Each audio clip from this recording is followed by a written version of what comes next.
एक बार एक बहुत ही दुखी व्यक्ति एक महात्मा के पास आकर कहता है, मैं अपने जीवन से बहुत दुखी हूं। मैं अपनी बीवी, बच्चों और अपने परिवार को भी खुश नहीं रख सकता। मैं अपने लिए भी कुछ नहीं कर पा रहा। कभी कभी तो मुझे अपनी जिंदगी को खत्म कर देने के भी ख्याल आते हैं। आप इतनी साधनाएं करते हैं, इतनी तपस्या करते हैं, क्या आप मुझे कोई ऐसा मार्ग बता सकते हैं जिससे मैं अपने बुरे वक्त से बाहर आ सकूं? मेरा बहुत बुरा समय चल रहा है। 2 वक्त की रोटी का इंतजाम करना भी मेरे लिए बहुत मुश्किल हो गया है। अब आप ही बताएं कि मैं ऐसे वक्त में मैं जिंदा रहूं तो कैसे रहूं? कैसे अपने परिवार को खुश रखूं? कृपया करके कोई साधारण सा तरीका बताने की कृपा करें ताकि मैं आसानी से समझ सकूं, क्योंकि मैं बहुत पढ़ा लिखा नहीं हूं। अगर आप बड़ी से बड़ी ज्ञान की बातें करेंगे तो शायद मैं कभी समझ भी नहीं पाऊंगा। यह सुनकर महात्मा ने मुस्कुराते हुए कहा कि तुम एक काम कर सकते हो। फिर महात्मा ने सामने की ओर इशारा करते हुए कहा कि उस ऊंची पहाड़ी पर एक मंदिर है और उस मंदिर के पास चींटियों का एक घर है जहां पर हजारों चींटियां रहती है। तुम्हें सुनने में बड़ा अजीब लगेगा, लेकिन वो चींटियां उस मंदिर की जमीन को खराब कर देती है, उस मिट्टी की उपजाऊ शक्ति को खत्म कर देती है, जिसके कारण वहां पर कोई भी पेड़ या कोई भी घास पनप नहीं पाती है। तुम मेरा एक काम करो, उसके बाद मैं तुम्हें तुम्हारे सवालों के जवाब दूंगा। तुम 7 दिन तक रोज उस पहाड़ी पर जाओ और उस चींटियों के घर को तहस नहस कर दो, उसको तोड़ दो। जब भी तुम्हें कोई चींटियों का घर दिखे मंदिर के आसपास तो उसे वहीं पर तहस नहस कर देना। लेकिन याद रहे, घर को तोड़ने में कोई भी चींटी मरनी नहीं चाहिए। इस बात को समझने का प्रयास करते हुए वो युवक वहां से चला गया। शायद उसको कुछ समझ में नहीं आया था कि महात्मा जी ऐसा क्यों करवा रहे हैं। तो वो उन चींटियों पर अन्याय कर रहे हैं, उनका घर तोड़वा रहे हैं, उन्हें नुकसान पहुंचा रहे हैं। आखिर कौन महात्मा ऐसा करेगा? लेकिन फिर भी उस महात्मा की बात मानते हुए वो अगले दिन से ही पहाड़ी पर जाना शुरू कर देता है।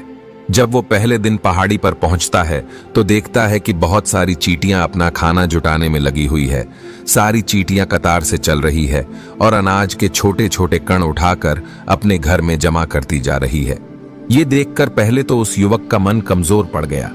उसने सोचा कि ये इतनी मेहनत करके अपना घर भर रही है और मैं इनके घर को तबाह कर दूंगा तो इनको कितना बुरा लगेगा। लेकिन फिर उसने उस महात्मा की बात याद करते हुए उस घर को तोड़ना शुरू कर दिया। जल्द ही चींटियों में हाहाकार मच गया। वो इधर उधर दौड़ने लगी। अभी तक जो कतार से चल रही थी अब वो बिखर गई और इधर उधर अपनी जान बचाने के लिए भागने लगी। थोड़ी देर में घर टूट गया और सारी चींटियां इधर उधर छुपने के लिए भाग चुकी थीं। ये करने के बाद वो युवक दुखी मन से वापस अपने घर पर लौट आया। उसका मन परेशान था, दुखी था, पश्चाताप से भरा हुआ था।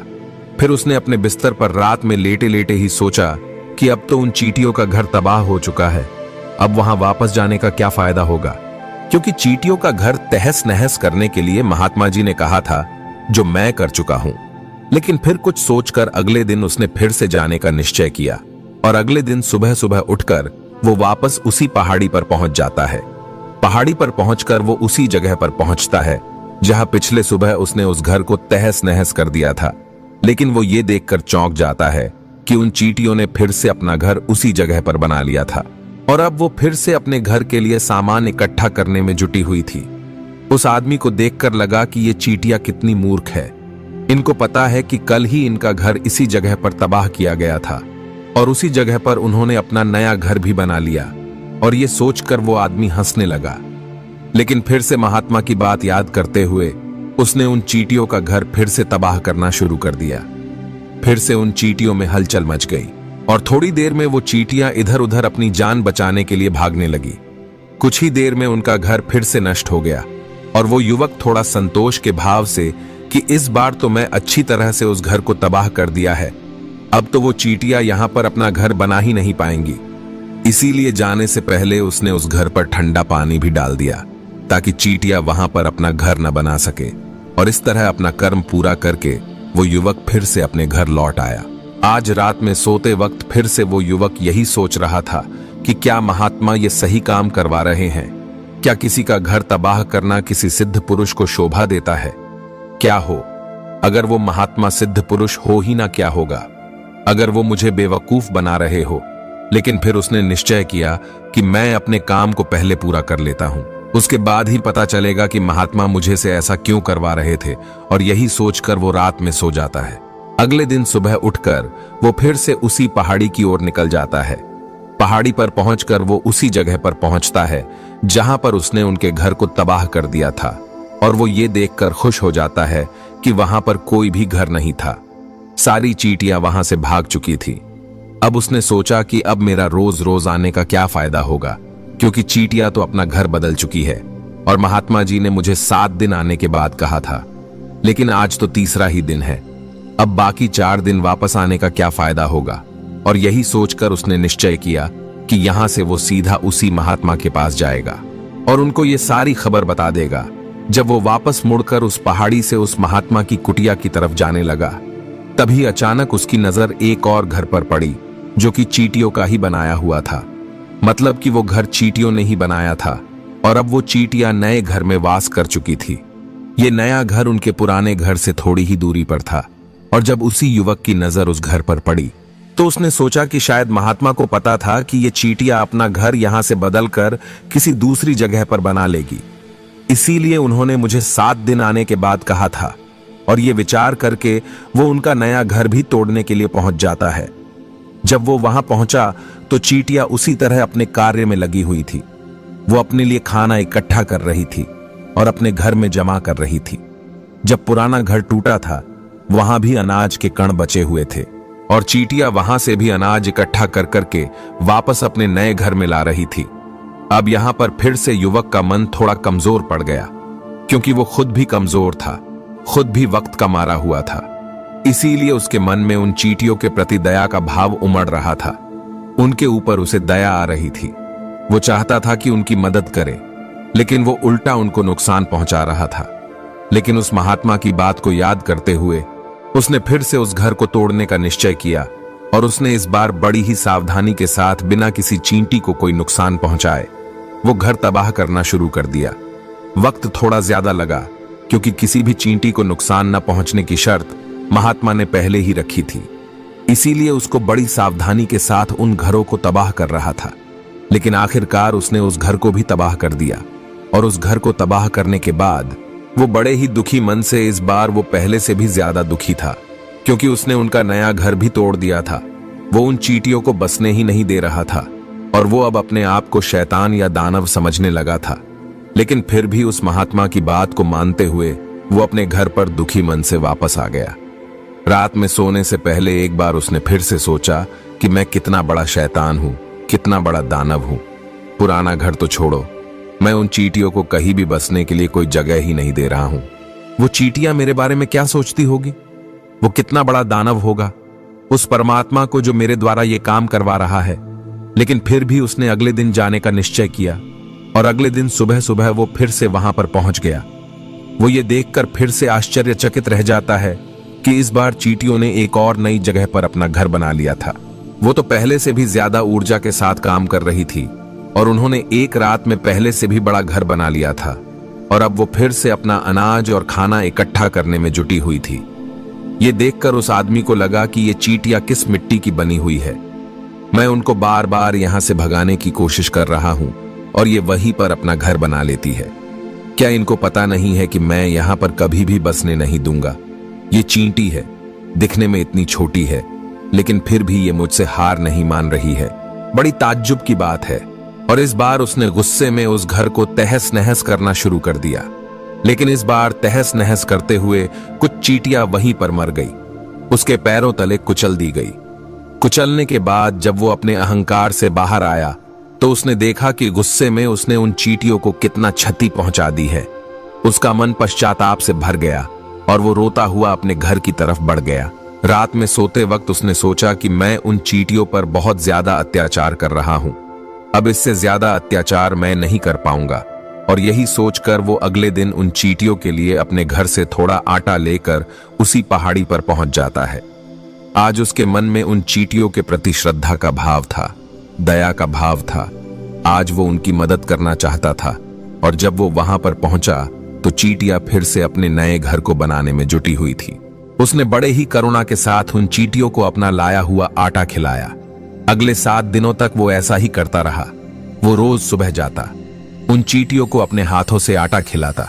7 दिन के बाद वो युवक उस महात्मा के पास पहुंचकर हाथ जोड़कर बोलता है कि हे महात्मा जी, मुझे माफ कर देना। मैंने उन चींटियों का घर तबाह करने के लिए बहुत कोशिश की। मैंने उनका घर तबाह किया भी। 1 बार नहीं 4 बार मैंने उनका घर तोड़ा। उसके बाद मैं हिम्मत नहीं कर पाया, उनके घर को नहीं तोड़ पाया। मैं समझ सकता हूं कि मैं आपका काम पूरा नहीं किया और इसके बदले आप मुझे तरीका भी नहीं बताएंगे जो कि मुझे मेरे बुरे समय से बाहर निकाल सकता है, लेकिन मुझे इसका कोई परवाह नहीं है। मुझे लगता है कि मैंने जो किया वो सही किया, इसीलिए मैं आपसे आज्ञा लेकर वापस जा रहा हूं। कृपया मुझे वापस अपने घर जाने की आज्ञा दीजिए। यह सुनकर महात्मा ने मुस्कुराते हुए कहा कि अरे बेटा, कहां चल दिए? रुको तो सही, जलपान तो कर लो, थोड़ी देर ठहर जाओ, उसके बाद चले जाना। और ये कहकर वो महात्मा उस युवक के लिए पानी लेकर आते हैं। पानी पिलाने के बाद महात्मा उस युवक से पूछते हैं कि तुम मुझे ये बताओ कि आखिर तुम उन चींटियों का घर तबाह क्यों नहीं कर सके? वो चींटियां तो छोटी है और तुम इतने विशालकाय हो, फिर भी तुम उन छोटी छोटी चींटियों का घर तबाह नहीं कर पाए। कहां है तुम्हारी शक्ति, तुम्हारा बाहुबल? इसका जवाब देते हुए उस युवक ने कहा कि हे महात्मा, मैंने उन चींटियों का घर तबाह कर दिया था, बार बार किया था। एक बार तो अपने गुस्से में उन चींटियों को भी हानि पहुंचा दी थी, लेकिन जिस दिन मैंने उनको हानि पहुंचाई उसी दिन मुझे लगा कि मैं उनको क्यों हानि पहुंचा रहा हूं, क्यों इनको इतनी तकलीफ दे रहा हूं, और उसी दिन से मैंने उनको क्षति पहुंचाने की वजह, नुकसान पहुंचाने की वजह उनकी सहायता करनी शुरू कर दी। यह सुनकर उस महात्मा ने कहा कि यह ही तो सीखने की बात है। एक छोटी सी चींटी हमें जीवन का संदेश दे जाती है। मैंने तुम्हें उन चींटियों का घर तबाह करने के लिए नहीं भेजा था, मैंने तुम्हें भेजा था ताकि तुम उन चींटियों से कुछ सीख ले सको। तुम्हें क्या सीख मिली? उन चींटियों से क्या मुझे बता सकते हो? यह सुनकर उस युवक ने पूरी कहानी बयां कर दी। पूरी कहानी सुनने के बाद महात्मा ने मुस्कुराते हुए कहा कि बेटा, पहली सीख जो इन चींटियों से ले सकते हैं वो ये थी कि तुमने कितनी ही बार उनके घर को तोड़ने की कोशिश की, कितनी ही बार प्रयास किया कि उनके घर तबाह हो जाए, लेकिन वो हर बार अपना नया घर बना लेती थी। उन्होंने कभी भी हार नहीं मानी। अगर वो हार मान लेती तो वो चींटियां तुम्हें वहां पर नहीं मिलती। जीवन कार्यशीलता का नाम है, लेकिन हम मनुष्य 1-2 बार हार मिलने पर ही टूट जाते हैं, हताश हो जाते हैं और फिर जीवन में प्रयास ही नहीं करते। और कुछ लोग तो अपनी जिंदगी को खत्म करने को उतारू हो जाते हैं। लेकिन जानवरों में तुमने एक बात देखी होगी कि वो अपना जीवन खुद से कभी खत्म कर ही नहीं सकते हैं। तुमने कभी नहीं सुना होगा कि किसी जानवर ने आत्महत्या कर ली, चाहे वो जानवर कितना भी भूखा क्यों ना हो, कितना ही दुखी क्यों ना हो, लेकिन वो अपने जीवन के लिए हमेशा संघर्ष करता रहता है। लेकिन वही दूसरी तरफ हम मनुष्य 1-2 बार हताश होने पर ही अपना जीवन खत्म कर लेते हैं। जीवन तो कर्मशीलता है, कर्म करने का नाम है। जीवन और मृत्यु आखिरी विश्राम है, परम विश्राम है। इसीलिए मृत्यु से पहले कर्म करना कभी मत छोड़ना, क्योंकि मृत्यु के बाद तो तुम परम विश्राम में चले ही जाओगे। तो उससे पहले कर्म करना क्यों छोड़ रहे हो? क्यों हताश हो रहे हो? अगर तुम्हारा एक घर टूट गया है तो दूसरा घर बनाने का प्रयास करो, कोशिश करो, और कोशिश करने वालों की कभी हार नहीं होती। ये तुम उन चींटियों से देख चुके हो। देखने में तुमसे कितनी छोटी है वो चींटियां और तुम इतने बड़े हो, लेकिन उनका मन तुम्हारा मन से इतना बड़ा है, इतना विशाल है, इतना दृढ़ संकल्प है कि इतनी बार घर टूटने पर भी उन चींटियों ने कभी हार नहीं मानी। दूसरी सीख ये है कि जब भी हमारे ऊपर बुरा समय आता है, हमें लगता है कि यह समय कभी नहीं जाएगा, यह समय मेरे जीवन को बर्बाद कर देगा, मुझे कभी नहीं जीने देगा। और अपने इन्हीं ख्यालों से, अपने इन्हीं विचारों से, जिसका असलियत में कोई भी अस्तित्व नहीं है, वो सिर्फ विचार है, और वही विचार हमारे मन को दुखी कर देती है, और इसीलिए हम प्रयास करना भी छोड़ देते हैं। लेकिन तुम खुद सोचो कि बार बार प्रकृति हमें क्षति पहुंचाएगी, नुकसान पहुंचाएगी, लेकिन कब तक पहुंचाएगी? अगर हम बार बार फिर से उठ के फिर से नया प्रयास करते रहेंगे तो प्रकृति भी हमारे सामने घुटने टेक देगी, और वो भी एक दिन हमारे ऊपर दयावान हो जाएगी, कृपालु हो जाएगी, और वो हमें सब कुछ देने लगेगी जिसकी हमने कभी कामना की थी। तुमने खुद देखा कि तुम उन चींटियों को तबाह करने के लिए पहुंचे थे, लेकिन बाद में तुम ही उन चींटियों को अनाज और आटा देने लगे, तुम ही उन पर कृपालु हो गए। क्यों हुए? क्योंकि तुमने देखा कि वो चींटियां हार ही नहीं मान रही है। इसी तरह अगर तुम भी अपने जीवन में कभी हार नहीं मानोगे तो एक न एक दिन ये प्रकृति तुम्हें वो सब कुछ देगी जो तुम अपने जीवन में पाना चाहते थे। इसीलिए 2 सीख याद रखना, कर्मशीलता कार्य करते जाना, और दूसरा कि एक न एक दिन प्रकृति तुम्हारी उस कर्म का परिणाम तुम्हें जरूर देगी। तो दोस्तों, मैं आशा करता हूं कि आपको इस वीडियो से काफी कुछ सीखने को मिला होगा। तो फिर मिलते हैं अगले वीडियो में।